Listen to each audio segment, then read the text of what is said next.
செய்திகளுக்கு அப்பால் நிகழ்ச்சியில் மீண்டும் உங்களை சந்திப்பதில் மகிழ்ச்சி. வணக்கம். நேற்றைய தினம் கூட நாம் பல தகவல்களை உங்களுக்கு வெளிப்படுத்தி இருந்தோம். கடற்படையினருடைய நடவடிக்கை தொடர்பில் இலங்கையின் கடற்படையினர் கடலை கண்காணிக்காமல் மக்களை கடத்தல் காணாமலாக்குதலில் தங்களுடைய சேவைகளை வழங்கி இருக்கின்றார்கள் என்கின்ற மிக முக்கியமான தகவலை நேற்று உங்களோடு பகிர்ந்து கொண்டிருந்தோம். அதனுடைய நீட்சியாக இன்றும் ஒரு தகவல் வெளியாகி இருக்கின்றது. குறிப்பாக குற்றத்தடுப்பு புலனாய்வு பிரிவினுடைய அதிகாரிகள் இப்போது கடற்படையினரால் கடத்தல் காணாமல் செய்யப்பட்டவர் தொடர்பான விவரங்களை சேகரித்து அதனுக்கு அடுத்தபடியாக அந்த விசாரணையை கொண்டு செல்வதற்காக சில தகவல்களை திரட்டுகின்ற மிக முக்கியமான ஆரம்பகட்ட விசாரணையை முன்னெடுத்து வருகிறார்கள். அதன் ஒரு கட்டமாக யாழ்ப்பாணத்திலே கடற்படையினரால் கடத்தல் காணாமலாக்குதல் தொடர்பில் தொடர்புபட்டிருந்த பல விடயங்கள் தொடர்பான விசாரணைகளை செய்வதற்காக குற்றத்தடுப்பு புலனாய்வு பிரிவின் அதிகாரிகள் சென்றபோது கடற்படை குழுவினரால் கண்காணிக்கப்பட்டதான கடற்படையில் இருக்கக்கூடிய புலனாய்வாளர்களால் கண்காணிக்கப்பட்டிருக்கக்கூடிய ஒரு சம்பவம் நிகழ்ந்தேறி இருக்கின்றது. 2009 ஆண்டுக்கு முன்னரும் அதற்கு பின்னரும் கடற்படையினரை வைத்துத்தான் அன்றைய ஆட்சியில் இருந்த மஹிந்த ராஜபக்ச ஆட்சியில் பாதுகாப்பு அமைச்சின் செயலாளராக இருந்த கோட்டாபாய ராஜபக்ச பல செயல்களை செய்ததாக குற்றச்சாட்டுகள் தொடர்ச்சியாக நாடாளுமன்றத்துக்குள்ளும் வெளியிலும் முன்வைக்கப்பட்டு கொண்டிருந்தன. அவன்காட்டாக இருக்கலாம், அதே போன்று ரவிராஜுடைய படுகொலையாக இருக்கலாம், ஏனைய பல பகுதிகளில் இடம்பெற்ற எகிலியகுடவினுடைய கடத்தலாக இருக்கலாம். இவ்வாறு பல செயல்களோடு கடற்படையினரை தொடர்புபடுத்தி இருந்தது. காரணம் என்னவென்று சொன்னால், ஏனைய படையினரை வைத்து இந்த கட்டமைப்புகளை ஏற்படுத்துவதில் பல சிரமங்களை எதிர்கொண்டதாகவும் அதனால் கடற்படையினரை ஒரு சாதகமான தளத்துக்கு பயன்படுத்தியதாகவும் தான் இப்போது இருக்கக்கூடிய விசாரணை செய்திகள் தெரிவிக்கின்றன. இதன் ஒரு கட்டமாக யாழ்ப்பாணத்திலே மிக முக்கியமான ஒரு சம்பவம் நடந்தேறி இருக்கின்றது. விசாரிக்க சென்றவர்களை கடற்படையின் புலனாய்வு பிரிவில் இருக்கக்கூடியவர்கள் பின்தொடர்ந்திருக்கின்றார்கள். இந்த பின்தொடர்ந்தவர்கள் தொடர்பான ஒரு தகவலை நீதிமன்றத்திற்கும் கவனத்திற்கும் குற்றத்தடுப்பு புலனாய்வு பிரிவினர் கொண்டு சென்றிருக்கின்றார்கள். பருத்தித்துறைக்கு குற்றத்தடுப்பு புலனாய்வு பிரிவினர் சென்ற போது அவர்களை 2 மோட்டார் சைக்கிளில் 4 பின்தொடர்ந்ததான தகவல் வெளியாகி இருக்கின்றது. இதனை குற்றத்தடுப்பு புலனாய்வு பிரிவினுடைய அந்த விசாரணை அதிகாரிகள் நீதிமன்றத்தின் கவனத்துக்கு எடுத்துச் சென்றிருக்கின்றார்கள். கடற்படை புலனாய்வு பிரிவு அதிகாரிகள் குறித்து இந்த குற்றச்சாட்டில் தகவல்கள் வெளியாகி இருக்கின்றமையும் குறிப்பிடத்தக்கது. அது மட்டுமல்லாது இன்னும் ஒரு தகவல் வெளியாகி இருக்கின்றது. அவர்களை பின்தொடர்வதற்கான அந்த உத்தரவை லெப்டினன்ட் கமாண்டர் ஒருவர் தான் வழங்கியதாக, அந்த குற்றத்தடுப்பு புலனாய்வு பிரிவினரை பின்தொடருமாறு கடற்படை புலனாய்வாளர்களை உத்தரவிட்டது லெப்டினன்ட் தரத்தில் இருக்கக்கூடிய ஒரு அதிகாரி, கடற்படையின் லெப்டினன்ட் தளத்தில் இருக்கக்கூடிய ஒரு அதிகாரி, கமாண்டர் தர அதிகாரி என்றுதான் இப்போது முதல் கட்ட விசாரணைகளில் தகவல் வெளியாகி இருக்கிறது. குற்றத்தடுப்பு புலனாய்வு பிரிவினுடைய அதிகாரிகள் இந்த தகவலை நீதிமன்றத்தின் கவனத்துக்கும் கொண்டு சென்றிருக்கிறார்கள். காரணம் என்னவென்று சொன்னால், யாழ் மாவட்டமாக இருக்கலாம், அதாவது மன்னார் மாவட்டமாக இருக்கலாம், அதே போன்று மட்டக்களப்பு மாவட்டமாக இருக்கலாம், அதே போன்று திருகோணமலை மாவட்டம், இந்த 4 மாவட்டங்களிலும் கடற்படையினருடைய அடாவடி அளவுக்கு அதிகமாக இருந்திருக்கின்றது. வளமைக்கு மாறாக அளவுக்கு அதிகமாக இருந்தது. முல்லைத்தீவு பகுதியிலும் ஒரு நடவடிக்கையில் இருக்கின்றார்கள். அந்த நடவடிக்கை அது இராணுவத்தினருடன் இணைந்து செய்திருக்கின்றார்கள். ஏனைய 4 மாவட்டத்திலும் கடற்படையினர் சுயாதீனமாக கடத்தல், கப்பம்பறுதல், கொள்ளையில் ஈடுபட்டமை இப்போது ஆரம்ப கட்ட விசாரணையில் தெரிய வந்திருக்கிறது. தற்போது கைது செய்யப்பட்டிருக்கக்கூடிய கடற்படை தளபதியின் விசாரணை அறிக்கைகளில் இருந்துதான் இப்போது மேலதிக விசாரணை எடுத்துக் கொள்ளப்பட்டிருக்கின்றது. நாம் உங்களுக்கு நேற்று வதை முகாம் ஒன்று தொடர்பில் குறிப்பிட்டோம்.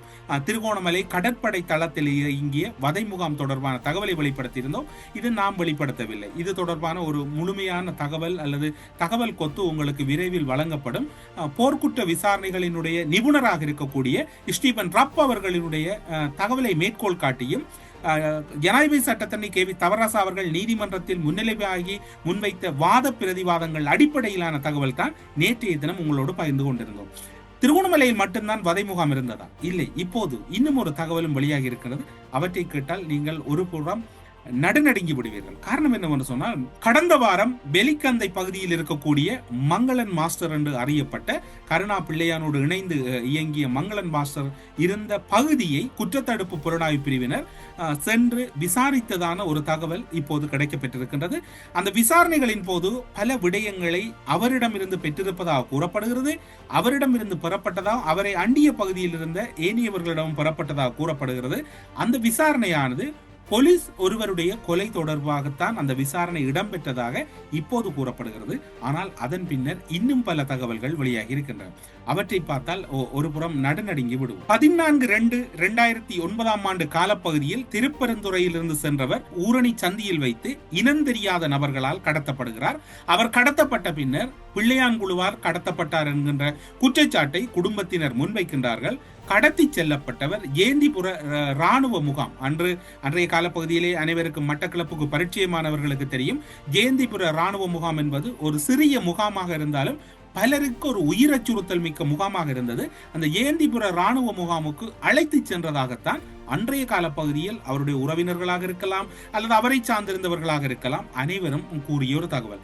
குறித்த இளைஞர் என்றுதான் கூற வேண்டும். அவர் டயலாக் டவர் சூப்பர்வைசராக இருந்திருக்கின்றார். கொக்கட்டிச்சொல்லை பகுதியில் இருந்த அவருடைய அந்த நிறுவனத்தின் ஊழியர்களுக்கு, அவரின் கீழ் பணி செய்த ஊழியர்களுக்கான பணத்தை, அதாவது ஊதியத்தை கொடுப்பதற்காக சென்ற போதுதான் இவர் கடத்தப்பட்டதாக கூறப்படுகிறது. அவருடைய பெயர் குருகுல சிங்கம் யோகவேல் என்று கூறப்படுகிறது. எல்லோரும் அவரை காந்தன் என்றுதான் சுருக்கமாக கூறுவதாகவும் குடும்பத்தினர் கூறுகின்றார்கள். அவர் ஒரு பல்சர் கருப்பு நிற மோட்டார் சைக்கிள் ஒன்றை பயன்படுத்தி இருக்கின்றார். 2010 ஆண்டு காலப்பகுதியில் ஜேந்திபுர கேம்பில் இருந்து இராணுவத்தினர் அன்றைய காலப்பகுதியிலே வெலிக்கந்தை முகாமுக்கு அவர்கள் சென்றிருக்கின்றார்கள். சென்ற போதுதான், இந்த வெலிக்கந்தை முகாமுக்கு சென்ற போது அங்கு அந்த பொருட்களை இராணுவத்தினர் வாகனங்களில் ஏற்றுகின்ற போது குறித்த காந்தன் அவர்கள் பயன்படுத்திய பல்சர் மோட்டார் சைக்கிளை குடும்பத்தினரும் அயலவர்களும் அந்த முகாமில் இருந்து அவதானித்திருக்கின்றார்கள். இலக்கத்தகடுகள் அகற்றப்பட்ட அந்த மோட்டார் சைக்கிள் அங்கு பின்புற இலக்கத்தகடுகள் உடைக்கப்பட்டு அந்த மோட்டார் சைக்கிள் அங்கு இருந்ததையும் குடும்பத்தினர் அவதானித்திருக்கின்றார்கள். அது மட்டுமல்லாது மூத்த உடவியலாளர் இரா துரைரண்டம் அவர்கள் ஒரு செவ்வியொன்றிலே குறிப்பிடுகின்றார். இந்த ஜேந்திபுரத்தில் இருந்த ராணுவ முகாமில்தான் பிள்ளையான் குழு, அதாவது கருணா பிள்ளையான் குழுவும் இயங்கியதுடன் அங்கிருந்துதான் அவர்களுடைய வேலைகளை, ஆரம்பகட்ட வேலைகளை செய்ததாகவும் கூறப்படுகிறது. இந்த ஜேந்திபுர ராணுவ முகாம் அங்கிருந்து எழுந்து அவர்கள் வெலிக்கந்தைக்கு செல்லுகின்ற போது அதில் இருந்த பிள்ளையான் குழுவில் இருந்த அன்றைய காலப்பகுதியிலே அந்த முகாமிலே பிள்ளையான் மங்களன் மாஸ்டர் போன்றவர்கள் எல்லாம் இருந்ததாகத்தான் இப்போது விசாரணையில் ஒரு தகவல் வெளியாகி இருக்கின்றது. அன்றைய இருந்தவர்கள் அவர்களும் செல்லுகின்றார்கள். மங்களன் மாஸ்டர் வெலிக்கந்தையில் இருக்கக்கூடிய இராணுவத்தினருடனும் பிள்ளையான் குழு, அதாவது அந்த ராணுவ துணை ஆயுத குழுக்கள் தீவுச்சேனை பகுதியில் முகாமிட்டிருந்ததாக கூறப்படுகிறது. சென்றவர்களுக்கிடையில் ஒற்றுமை என்பது அது பிரிந்து கிழக்கை மீட்கப் போறோம் என்று கருணா பிரிந்த போது கருணாவில் இருந்து பிள்ளையான் பிரிகிறார். அதன் பின்னர் பலர் துண்டு துண்டாக பிரிந்து தங்களுக்கு ஏற்றாற்போல் அனைவரும் தலைவர்களாக முற்படுகிறார்கள். அதன் ஒரு ஆரம்பமாக வெலிக்கந்தை சென்ற மங்களன் மாஸ்டரும் பிள்ளையானிடம் இருந்து தனியாக இயங்க முற்படுகிறார். இயங்க முற்பட்ட போது தீவுச்சேனை பகுதி ஒரு வதை முகாம் அல்லது சித்திரவதை கூடம், ஒரு சிறிய ஜெயில்கள் அங்கு உருவாக்கப்பட்டிருந்ததாகவும், அந்த கால பகுதியிலே மட்டக்களப்பு பகுதி அல்லது ஏனைய பகுதியிலே கடத்தப்பட்டவர்கள் 4க்கு 4 தான் அந்த சிறையினுடைய அளவென்றும் கூறப்படுகிறது. அங்கு பலர் அடைத்து வைக்கப்பட்டு அங்கு சித்திரவதை செய்யப்பட்டிருக்கிறார்கள். அதில் இன்றும் சிலர் உயிரோடு இருக்கின்றார்கள். உயிரோடு இருக்கக்கூடிய பலர் அரச சாட்சியாக மாறி இருக்கின்றார்கள். அதனால் விரைவில் தீவுச்சேனை பகுதி இப்போது அநேகமாக நோட்டமிடப்பட்டிருக்கிறது. விரைவில் தீவுச்சேனை பகுதியிலும் ஒரு ரகசிய அகழ்வாராய்ச்சிக்கான அல்லது அகழ்வுக்கான ஒரு நடவடிக்கை இருப்பதாகத்தான் இப்போது கூறப்படுகிறது. இது இவ்வாறு இருக்கின்ற போது அந்த பகுதியில், அதாவது அந்த தீவுச்சேனை பகுதியிலே அடைத்து வைக்கப்பட்டு வதைக்கப்பட்டவர்களுக்கு குறிப்பிட்ட, அதாவது சொற்பளவான நீர், சொற்பளவான உணவு தான் கொடுக்கப்பட்டு அவர்கள் முற்று முழுதாக வதைக்கப்பட்டிருக்கிறார்கள். அதில் இன்று பலருடைய பெயரை இந்த இடத்தில் உச்சரிக்கலாம். ஆனால் விசாரணை நடந்து கொண்டிருப்பதனால் அல்லது அவர்களும் விசாரணைக்கு ஒத்துழைப்பதனால் அவருடைய பெயரை இந்த இடத்திலே உச்சரிக்க முடியாமல் இருக்கின்றது. அவர்களுக்கு நீர் வழங்குகின்ற பொறுப்போ மட்டக்களப்பு மாவட்டத்தில் இவரை யாரும் மறந்திருக்க மாட்டீர்கள். அன்றைய காலப்பகுதியிலே பிசிக் மாஸ்டர் என்று எல்லோராலும் மதியவர்கள் அன்று தீவுச்சேனை பகுதியிலே பிள்ளையான், அதாவது இராணுவ துணை ஆயுத குழுக்களால் கடத்தப்பட்டு அவரும் அந்த இடத்திலே இருந்திருக்கின்றார். அவர்தான் காலையும் மாலையும் அந்த அதாவது சிறைகளில், அந்த சித்திரவதை சிறைகளில் அடைத்து வைக்கப்பட்டவர்களுக்கு நீர் வழங்குகின்ற பொறுப்பு இருந்திருக்கின்றது. அவரால் தான் நீர் வழங்கப்பட்டிருக்கின்றது. தீவுச்சேனை பகுதியில் பெரும் வதை முகாம்கள் இருந்ததையும், இந்த வதை முகாம் தொடர்பில் இப்போது நீங்கள் யோசிக்கலாம், திடீரென்று ஏன் வதை முகாம் என்று கூறுகின்றோம் என்று. கைது செய்யப்பட்டிருக்கக்கூடிய கடற்படை தளபதியிடமிருந்து ஒரு கட்ட விசாரணையில் பல கடற்படையினுடைய அதிகாரிகள் தீவுச்சேனைக்கும் சில சந்தர்ப்பங்களில் சென்று வந்திருக்கின்றார்கள். வெலிக்கந்தையா என்று அவர்கள் வினவுகின்ற போது வெலிக்கந்தை ராணுவ முகாமுக்கல்ல, தீவுச்சேனைக்கு சென்றிருக்கிறார்கள். தீவுச்சேனைக்கு இவர்கள் சென்றார்கள் என்றால் கடற்படையினரால் கடத்தப்படுகிறவர்கள் அல்லது கடற்படையினரால் கடத்தலுக்கு உட்படுத்தப்பட்டவர்கள் பலர் தீவுச்சேனை அந்த வதை முகாமில் தான் தடுத்து வைக்கப்பட்டார்களா என்கின்ற சந்தேகம் இங்கு வலுக்கின்றது.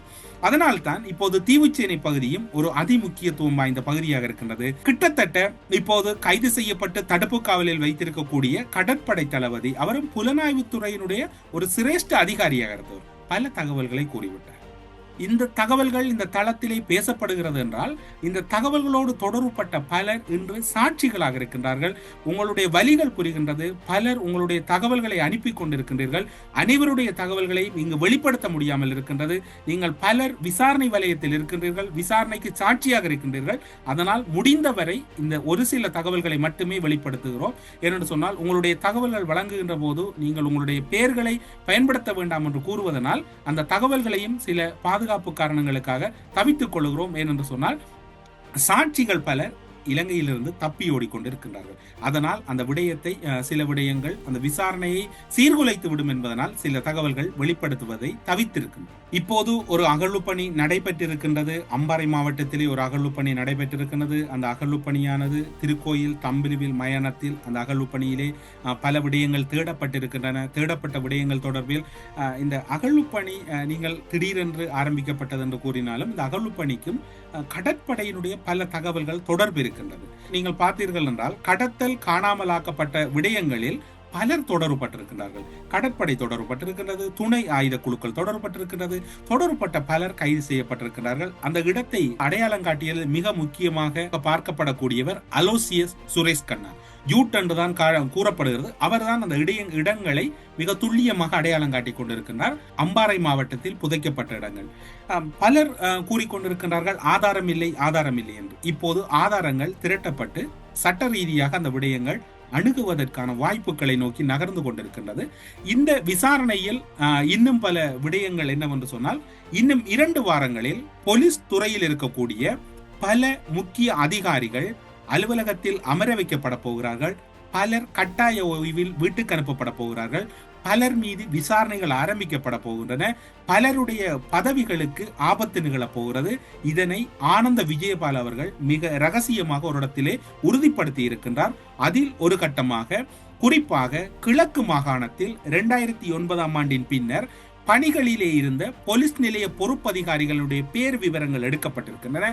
அதில் குறிப்பாக வாழைச்சேனை, அதே போன்று சந்திவழி, ஏறாவூர், அதே போன்று மட்டக்களப்பில் இருக்கக்கூடிய மட்டக்களப்பு நகர் பகுதி, களுவாஞ்சிக்குடி, அதே போன்று கொக்கட்டிச்சோலை பகுதி, அம்பாறை மாவட்டத்தில் திருக்கோயிலை அண்டி இருக்கக்கூடிய கல்முனை, அதே போன்று பல சித்திரவதை இடம்பெற்றதாக மக்கள் கூறுகின்ற பகுதியிலே இருந்த போலீஸ் நிலைய பொறுப்பு அதிகாரிகளுடைய பெயர் விவரங்கள் எடுக்கப்பட்டிருக்கின்றன.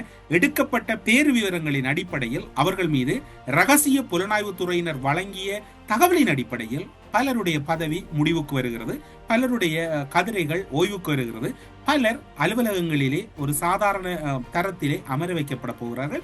இவை 2 வாரங்களில் இடம்பெற இருக்கின்றன. கடற்படை அதிகாரியின் கைது, பிள்ளையானின் கைது, இனிய பாரதியின் கைது, அதன் தொடர்ச்சியாக இடம்பெறுகிற கைதுகளின் பின்னணியில் இவை இடம்பெறுகின்றன. தொடர்ச்சியாக கடந்த ஒரு சில நாட்களாக நாங்கள் கூறி வந்த தீவுச்சேனை அல்லது வெலிக்கந்தை பகுதி என்று நாம் கூறி வந்தோம் ஒரு விசாரணை, ஒரு தகவல் கூறுவதாக. இப்போதுதான் அதனுடைய முழுமையான தகவல் இறுதி செய்யப்பட்ட பின்னர் உங்களோடு பகிர்ந்து கொண்டிருக்கின்றோம். அதிர்ந்து கொண்டிருக்கக்கூடிய இலங்கையின் விசாரணை வலையமைப்பில் கடற்படை, பிள்ளையான், இனிய பாரதி எல்லாம் இப்போது மிக நெருக்கமான விசாரணை வலையமைப்புக்குள் எடுத்து வரப்பட்டிருக்கின்றார்கள். அநேகமான விசாரணைகள் அல்லது அநேகமான விசாரணை கட்டமைப்புகள் கடத்தல் காணாமலாக்கப்படுதல், கப்பம் பெறுதல் தான் உறுதிப்படுத்தப்பட்டிருக்கிறது. அதில் நேரடியாக கடற்படையினர் தொடர்புபட்டிருக்கின்றார்கள். இப்போது கைது செய்யப்பட்டிருக்கக்கூடிய கடற்படை தளபதியின் வாக்குமூலத்தின் அடிப்படையில் இன்னும் ஒரு சம்பவத்தையும் இந்த இடத்தில் மிக லேசாக கூறிவிட்டு செல்லலாம் என்று நினைக்கின்றோம். முன்னாள் ஜனாதிபதிகளின் சிறப்புரிமைகள் நீக்கப்படுகின்றன, சிறப்பு அந்தஸ்துகள், சிறப்பு வர்த்தமானி மூலம் நீக்கப்படுகின்றன, நாடாளுமன்றத்தில் எடுத்து வரப்பட்டு அவை உத்தியோகபூர்வமான சட்டமாக மாற்றப்பட இருக்கின்றது. எனவே விரைவில் ஜனாதிபதிகளும் இதனோடு தொடர்புபட்டிருந்தால் அவர்களுக்கு இருக்கக்கூடிய சிறப்புரிமையை பயன்படுத்தி அவர்கள் தப்புவார்கள். முன்னாள் ஜனாதிபதிகள் என்கின்ற காரணத்தினால் அவர்கள் ஒரு சாதாரண தரத்திற்கு எடுத்து வரப்பட்டு முன்னாள் ஜனாதிபதிகள் ஒருவர் அல்லது இருவரும் கூட விரைவில் சிறை செல்வதற்கான வாய்ப்புகள் இருப்பதாக மிக நெருக்கமான புலனாய்வு செய்திகள் தெரிவிக்கின்றன. பொறுத்திருந்து பார்ப்போம் எப்படி இந்த விசாரணைகள் இடம்பெறப் போகின்றது. கடற்படையின் விசாரணை வலையமைப்பில் கடற்படை இப்போது ஒட்டுமொத்தத்தில் ஒரு ஆயுத குழுவாக இலங்கையில் செயற்பட்டதா என்கின்ற அச்சம் இருக்கின்றது. காரணம் என்னவென்று சொன்னால் இப்போது புலனாய்வுத்துறையின் விசாரணைகளை குலைக்கின்ற வகையில் அல்லது சீர்குலைக்கின்ற வகையில் அவர்களுடைய ஒரு சில செயற்பாடுகள் ஆரம்பிக்கப்பட்டிருக்கின்றன. பொறுத்திருந்து பார்ப்போம். ஆனந்த விஜயபால கூறியது போன்று மிக விரைவாக புலனாய்வுத்துறை அறிக்கைக்கு அமைவாக போலீஸ் திணைக்களகத்தில் பெரும் மாற்றம் ஒன்று நிகழப்போகின்றதா, அதில் யார் யார் பதவி இழக்கப் போகின்றார்கள், யாரின் பதவி உறுதிப்படுத்தப்பட போகின்றது, யார் சிறைகளுக்கு செல்ல போகிறார்கள் என்கின்ற அந்த செய்திகளுக்காக காத்திருப்போம். இந்த தகவல்களோடு இன்றைய செய்திகளுக்கு அப்பால் நிகழ்ச்சியிலிருந்து விடைபெற்றுக் கொள்கிறோம். நன்றி, வணக்கம்.